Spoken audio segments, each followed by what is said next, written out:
Ssaawa egenza okuwera emu ng'abakulu mu kibuga Mbale nga bali wamu n'ebitongole by'ebyokwerinda batandise dda okusenda abakolera ku nguudo. Batandikidde ku midaala abasuubuzi bano kwe bateeka ebintu byabwe era obwedda babipangulula ne babisuula ku mmotoka nga n'ekiweetiiye bwe kisenda obuyumba obubadde bwakookerwa ku mbalaza n'enkuubo z'ebizimbe.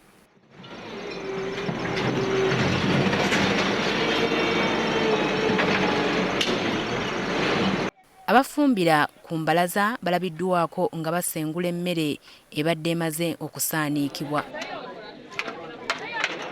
Abasuubuzi bano baweebwa ennaku 5 nga bamaze okuva ku nguudo ne ku mbalaza z'ekibuga Mbale era leero kwe kubasenda.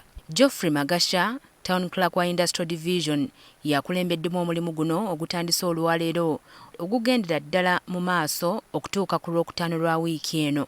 Ono atubuulidde nti enguudo n'embalaza babadde bazifuulira ddala butale, kale nga bonna abasenguddwa bwakutwalibwa mu butale 6 obuli mu kibuga Mbale. Naddala nnyo wano abali wano olwaleero emirimu gye babadde bakolera wano egisinga gyonna gya mu katale Central Market, Mbale Central Market.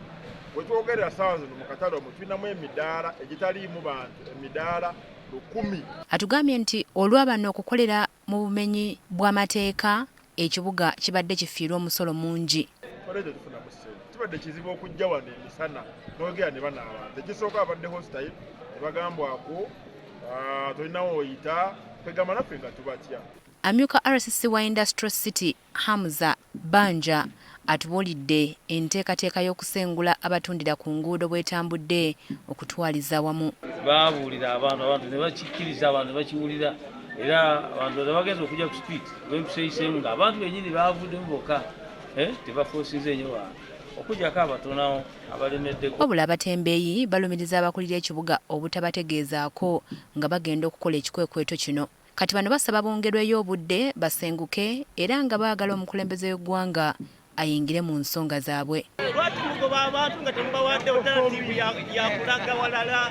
Bagenda tusiba tukola abana ekisasule katunena tumalako tutya kwekibanga babadde balira buli sente at least kaso ekitongoze babadde tusabayo some grace period babeere nga bakuwamu akaadi era nga twetegeka tulabe we tugenda. Tuseeyo embeera sinungi tubadde tusaba otuyamba ate tuli mu sizoni y'abaana bazeeyo ku masomero baagala fiizi. Tukitegedde nti ab'ebyokwerinda baakusigala nga balawuna ekibuga okukakasa nga abagobeddwa ate tebakomawo.